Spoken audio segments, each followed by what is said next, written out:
The galaxy had been quiet for years. Trade routes carried goods, colonies mined the stars, and fleets patrolled their borders. But silence in space often meant danger, and for humanity, that silence was about to end. Far away, on the edge of the Orion sector, a human scout ship drifted through the black. Its crew picked up faint signals, strange codes hidden inside radio static. At first, they thought it was background noise, but the patterns repeated. Someone was moving fleets, and those fleets were not human. The captain leaned over the console. His hands tightened as the screen revealed the impossible. Thousands of alien ships massing in the shadows of uncharted space. They were not explorers, they were warships, and every course they plotted curved toward Earth's colonies. Fear filled the small ship. The crew knew the empire behind those ships. They were ruthless, ancient, and proud. To them, humans were nothing more than pests, a young race crawling across planets they did not deserve. The empire had waited for the right time. Now it seemed they had chosen war. The scouts sent out a warning before slipping into the dark. Across the galaxy, human stations received the message. Panic spread through command centers and colony halls. Humanity had prepared for pirates, maybe border skirmishes, but not this. Not a full invasion.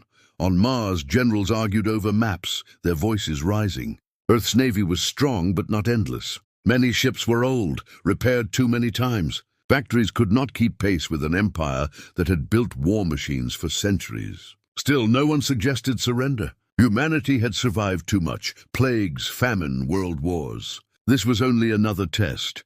But for the colonies on the frontier, the threat was already close. Families looked up at the sky and wondered if those bright stars hid fleets ready to fall upon them. Farmers in domes, miners in tunnels, children in schools. They all felt the weight of silence. They waited, knowing something was coming. The first proof arrived days later. A human relay station went dark. When a patrol ship reached it, they found the structure burned, bodies floating in the cold. A message had been carved into the hull with plasma fire. Submit or burn. News spread like fire. On Earth, people filled the streets, demanding answers. Some called for peace talks, others shouted for war. The leaders gave no clear word, but every human knew the truth. The Empire would not negotiate. They had chosen humanity's destruction. Ships were recalled, defenses tightened, and weapons prepared. Yet in every meeting room, behind every closed door, commanders admitted what they feared. Humanity was outnumbered. The Empire's fleets were larger, faster, and older in their craft. A storm was coming, and humanity stood in its path. Still, in the darkness of fear, something else grew. It was not surrender.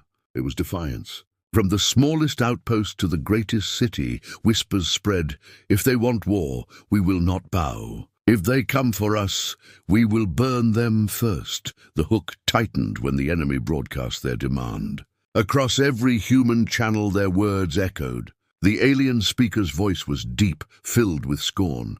"Surrender your colonies. Surrender your fleets. Surrender your worlds.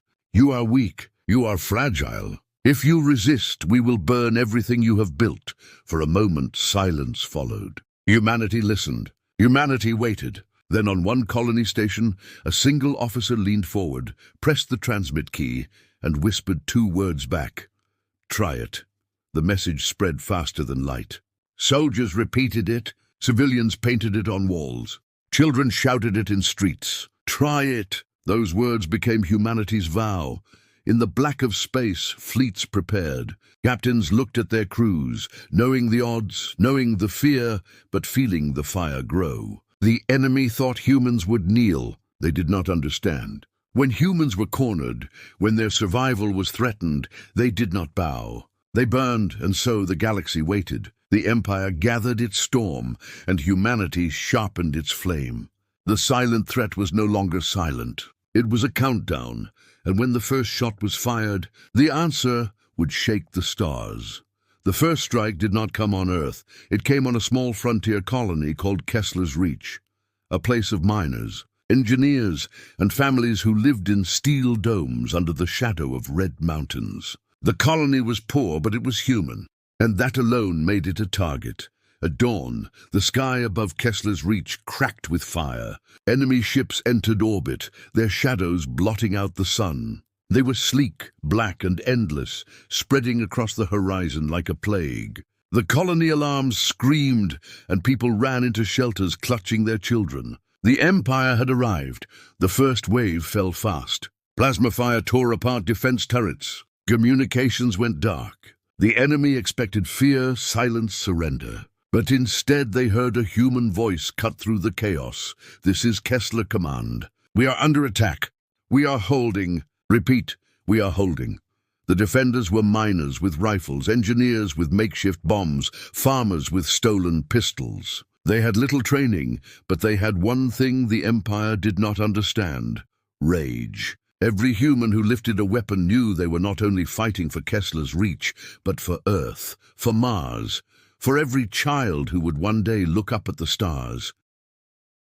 The enemy laughed. Their commanders ordered the humans to yield. Instead, the colonists set traps in tunnels, turning mines into fire pits. They dragged explosives onto rail carts and sent them screaming into alien lines. Every street became a battlefield. Every wall became a shield.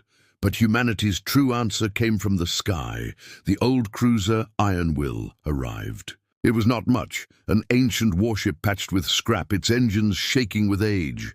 But its captain, Elias Vey, refused to stand down. He had only 60 crew members and one last payload of fuel bombs. He saw the burning colony below, the enemy fleets above, and he gave the only order that made sense: lock course. Arm the fuel bay. "Today we give them fire," the Iron Will roared forward. Enemy ships laughed, thinking it a desperate run. They fired, tearing holes into the cruiser's hull, but the ship did not stop.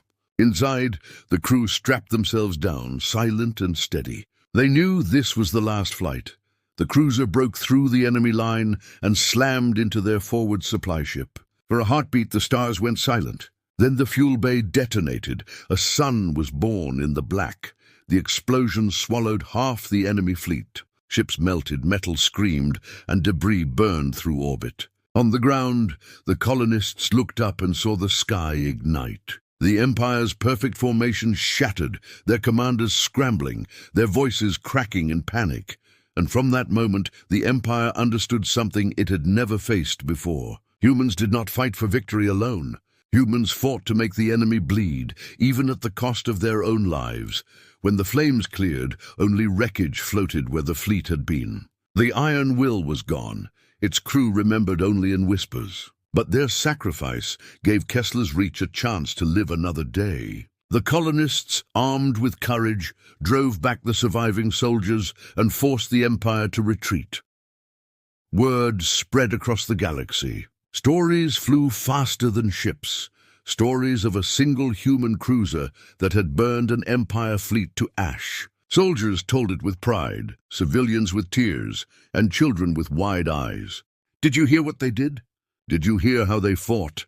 In the halls of the Empire, commanders argued. Some called humanity reckless, others called them dangerous. One admiral, scarred from the battle, whispered words that chilled the room. They do not fight like others. They fight as if they will burn with us. And he was right. Humanity had revealed its first flame. It was not the last. From that day forward, human ships no longer spoke of defense. They spoke of fire. They carried the memory of the Iron Will like a torch, a promise carved in every heart. If the Empire wanted war, then humanity would not just resist. Humanity would scorch the stars. The story of the Iron Will spread like a storm. Across colonies and stations, people whispered the name with reverence. Some called it madness, others called it courage, but no one could deny what had happened. A single human ship had turned the tide of battle with fire. The Empire expected that humans would retreat, fearful after such heavy loss. Instead, the opposite happened. Humanity began to build, not for survival alone, but for vengeance. Factories on Earth shifted gears overnight. Civilian industries turned to war. Cargo ships were stripped and reforged into gunboats. Mining drills became cannons. Even broken satellites were collected to form orbital defenses. Scrap was no longer scrap, it was steel, it was firepower, it was a weapon. On the colonies, the spirit was the same. Miners who once dug stone now dug up explosives. Engineers welded old freighters into makeshift destroyers. Children carried supplies while their parents worked through nights without sleep. Every hand, no matter how small, played a part. Humanity had no choice but to become a forge, but it was not just the weapons that changed, it was the people. Soldiers trained harder. Pilots flew longer hours. Commanders studied the Empire's tactics and discovered something shocking. The Empire had always fought enemies that surrendered. They had never faced an opponent who would rather die than kneel, and so humanity gave them exactly that. The first offensive strikes came weeks after. Kessler's Reach, small human fleets launched raids into enemy territory. They did not fight to win glorious battles. They fought to burn. An enemy fuel station destroyed. A communications hub gone. Supply convoys torn apart, their remains scattered like sparks across the void. Each strike was fast and brutal. Human ships would arrive in silence, unleash fire, and vanish before enemy reinforcements arrived. For the first time in centuries, the Empire's fleets looked over their shoulders. They no longer felt untouchable. The whispers grew louder across the galaxy. Aliens who had once mocked humanity now spoke in hushed tones. Traders in neutral zones told stories of human ships appearing like shadows, leaving nothing but flames behind. Some called them ghosts. Others called them demons. One word began to echo everywhere: scorchers. Yet the cost was heavy. Human fleets suffered losses with every raid. Families wept for sons and daughters who never returned. But even in grief, the people did not weaken. Each loss only stoked the fire. The cry grew louder: burn them before they burn us. On Mars, a commander gave a speech that was broadcast across every colony. His words became a promise. They brought war to our door. They think we will surrender. They think we will beg. Let them come. We will show them our fire. We will scorch their skies until nothing is left. The Empire could not ignore it any longer. Entire sectors were collapsing under human raids. War councils gathered in their shining halls, their voices filled with anger and disbelief. How could a young species, barely crawling among the stars, cause such ruin? But the truth frightened them most. Humanity was not fighting for conquest. Humanity was fighting for survival. And a species that fights with nothing left to lose is more dangerous than any empire. As battles raged, a shift spread among other alien races.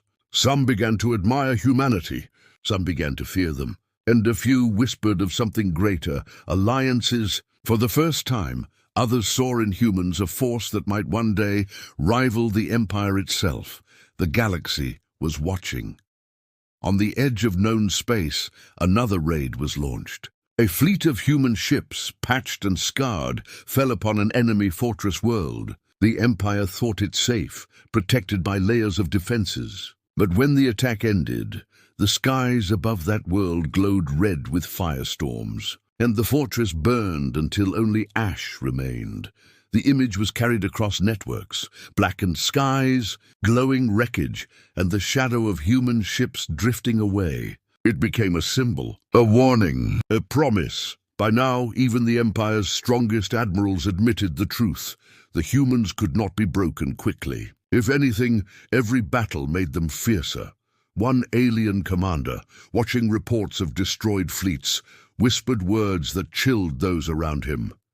They are not fighting a war. They are teaching us fear, and in that fear the galaxy realized something new. Humanity was not merely defending their homes. Humanity was reshaping the rules of war. The Empire had begun a fire, but humanity was the one fanning the flames, and soon the whole sky would burn. The Empire had believed the humans would break. They believed the raids, the firestorms, the endless strikes were nothing more than desperation. But as the months passed, it became clear humanity was not weakening. Humanity was becoming something far worse. The iron will had been the first flame. The raids had been sparks. Now the fire had grown into an inferno. Human fleets no longer fought just to defend. They hunted. They tracked enemy routes, studied their supply chains, and then struck with brutal precision. Every attack was planned to cause maximum destruction. Humans no longer cared about holding ground. They cared only about leaving ashes behind. Entire sectors of the Empire began to fall silent. Colonies once loyal to the Empire stopped receiving supplies. Fuel depots vanished in fire. Communications went dark. When scouts arrived, they found nothing but wreckage drifting in the black. The Empire's admirals gathered in their shining war halls, staring at maps filled with red scars of lost fleets. Their pride cracked. Their voices shook. "This is not war," one growled. "This is madness," said another. But deep inside, they all knew the truth. This was not madness. This was humanity's answer, and humanity would not stop. In the cities of Earth, the people did not weep anymore. They worked. Every street echoed with hammers and welders. Every factory screamed with fire. Scrap became ships. Dust became bullets. Civilians carried metal. Children carried food. And soldiers carried hope like a blade. They all repeated the vow, "If they want war, we give them fire." The colonies were no different. Farmers gave up their tools and learned to fly combat shuttles. Miners who once dug stone now drilled into captured enemy wreckage, turning alien steel into human weapons. Even prisoners were offered a choice: fight or be forgotten. Most chose to fight. Humanity had become a war machine. The Empire tried to change tactics. They sent envoys cloaked in false peace. But humanity remembered the burned relay station, the words carved in plasma, "Submit or burn." There could be no peace now, not after the dead, not after the fire. One attempt at negotiation ended in silence. The envoy's ship returned to the Empire, carrying only 3 words burned into its hull: "We choose fire." The raids grew larger. Fleets of human warships descended upon entire planets. They did not conquer. They destroyed. Enemy strongholds that had stood for centuries burned in a single night. Skies glowed red for weeks. Whole cities turned to smoke. The Empire's subjects watched with horror, but also with awe. For the first time, they saw that their masters were not untouchable. Whispers spread through neutral systems. The humans are not fighting to win territory. They are fighting to erase their enemy. The galaxy trembled. One by one, alien races began to wonder if the humans could succeed. Some offered quiet aid, resources, information, fuel, not out of friendship but out of fear. They thought better to feed the fire than to be consumed by it. The Empire, desperate, launched a grand counterattack. Hundreds of ships gathered, forming a fleet so massive it blotted out the stars. They struck at a human world, hoping to finally end the rising inferno. But humanity was waiting. Instead of meeting the fleet head-on, human ships scattered, drawing the Empire into traps. Minefields hidden in asteroid belts exploded under their hulls. Saboteurs lit their fuel bays on fire, and when the Empire's proud ships tried to retreat, they found themselves surrounded. Human ships closed in, engines burning, guns roaring. The battle lasted 3 days. When it ended, the Empire's greatest fleet was gone. Only a few shattered ships limped away, carrying news that chilled every admiral's heart. They will not stop until we are ashes. From that day, the war had a new name. It was no longer called the Conflict of Sectors. It was no longer a campaign. The galaxy named it the Inferno War, and everywhere the story was the same. The humans were not simply defending themselves. They were turning the galaxy into fire. The Empire had unleashed a spark. Now they faced the turning inferno. The war had changed the galaxy. Where once the Empire's banners flew across 1,000 worlds, now only smoke and ruin remained. The fire that had begun with a single cruiser's sacrifice had grown into something unstoppable. Humanity had become the flame no one could extinguish. Everywhere, the Empire tried to rebuild. They raised new fleets, gathered armies, promised revenge. But each time they rose, the humans came again. Not in small raids anymore, but in storms. Whole sectors went dark under the shadow of human fleets. Fuel lines burned. Shipyards turned to ash. Worlds that had once mocked humanity now lay silent. Nothing left but blackened stone. To the Empire's commanders, the war was no longer about victory. It was about survival. But even survival was slipping away. Reports poured into their war councils. Entire armadas destroyed, planets lost, governors executed by their own people who no longer feared their masters. The Empire's citizens began to whisper a new word: fear. Not fear of their rulers, but fear of the humans. Mothers told their children not to speak the human name too loudly, as if the word itself might call down fire from the sky. Traders swore that human fleets could appear anywhere, even from the darkness between stars. And soldiers, hardened by years of conquest, trembled at the thought of facing a human warship. For the humans, there was no turning back. They had lost too much to show mercy. Earth's skies burned night and day with factory smoke. Mars thundered with the sound of new engines. The colonies hammered steel until their hands bled. Humanity had united in a way no empire ever could. One will, one purpose, one answer to war. The fire had become their language. When the empire tried one last stand, it was not on a frontier colony or a fortress world. It was in their own heartland. They gathered every ship, every weapon, every ounce of pride they had left. Their fleets stretched across the heavens like a wall of steel, but walls mean nothing to fire. The humans came. Their ships were scarred, patched, forged from scraps and sacrifice, but they moved with a fury no empire could match. They did not slow, they did not falter. They fell upon the wall like a storm of burning steel.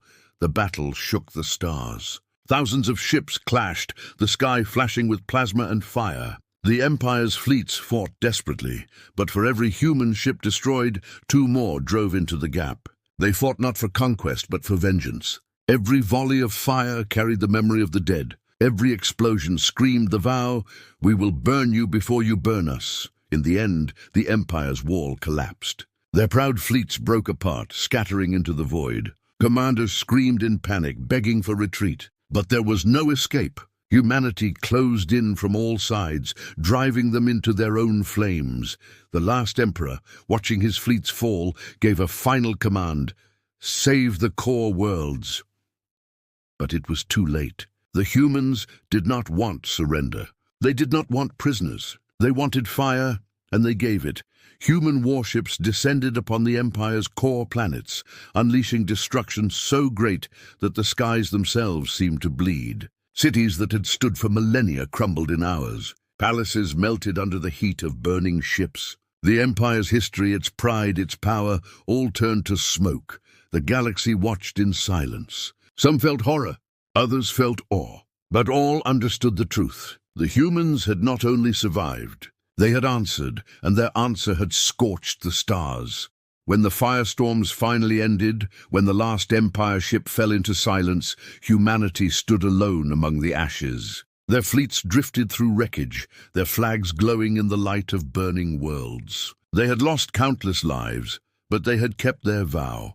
On Earth, on Mars, on every colony, people stood together and repeated the words that had carried them through the darkest days. Words that had begun as a whisper and ended as a legend. If they bring us war, we bring them fire.